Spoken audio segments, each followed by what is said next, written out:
Structure మీటింగ్లు లేక సింగరేణిలో అనేక సమస్యలు పేరుకుపోయాయని ఏఐటీయూసీ ప్రధాన కార్యదర్శి కొలిమి రాజ్ కుమార్ అన్నారు. 2014 కంటే ముందు కార్మికుల సమస్యలపై సింగరేణి యాజమాన్యం యూనియన్ నాయకులతో సంప్రదింపులు జరిపి సమస్యలు పరిష్కరించేదని, కానీ ఇప్పుడు ఆ పరిస్థితి లేదన్నారు. ఈ మేరకు జయశంకర్ భూపాలపల్లి జిల్లా కేంద్రంలోని కొమరయ్య భవన్లో ఏర్పాటు చేసిన మీడియా సమావేశంలో వారు మాట్లాడారు. కార్మిక సమస్యలపై దశలవారీ ఉద్యమానికి ఏఐటీయూసీ సిద్ధమవుతున్నట్టు తెలిపారు.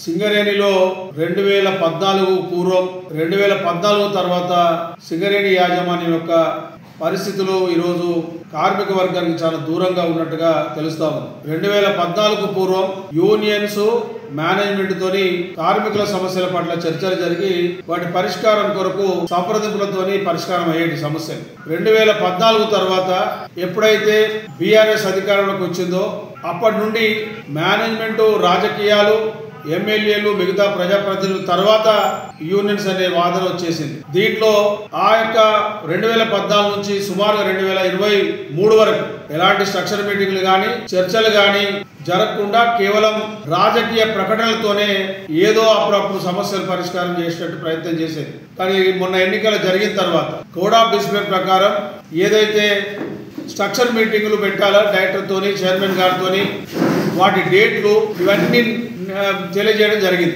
కానీ ఆ పద్ధతి ప్రకారం మేము ఏదైతే యాజమాన్యానికి కార్మికుల సమస్యలు స్ట్రక్చర్ మీటింగ్ లో పెట్టినామో వాటిని విడతల వారీగా అడుగుతూ తప్ప చేసే పరిస్థితి కనబడతలేదు. చైర్మన్ స్ట్రక్చర్ మీటింగ్ జరగాల్సి ఉంది, ఒకసారి జరిగింది. అదేవిధంగా డైరెక్టర్ పాక్ సంబంధించి స్ట్రక్చర్ మీటింగ్లు 2 సార్లు జరిగినాయి.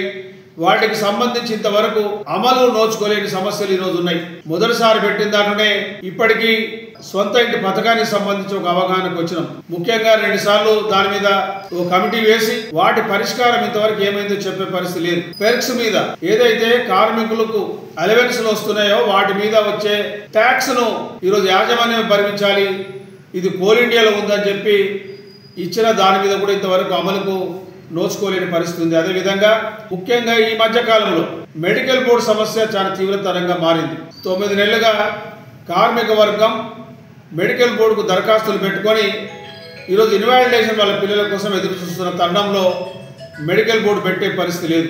మేమైతే స్పష్టంగా మేనేజ్మెంట్ కూడా చెప్పినాం, ఇది ఎందుకు పెడతలేదో మీరు చెప్పాలని చెప్పినాం. కానీ ఈరోజు రేవంత్ రెడ్డి గారిని కలిసి సుమారు 1-2 నెలలుగా అవస్థా ఉన్నది. ఇప్పుడు ఆయన ఎన్నికల బిజీలో పడిపోయారు. ఆయన చెప్పిన తర్వాత ఆయన పండగ తర్వాత మేనేజ్మెంట్ మిమ్మల్ని కలిసి మాట్లాడతామని చెప్పి ఇంతవరకు ఆ యొక్క ఊసు తీయని పరిస్థితి.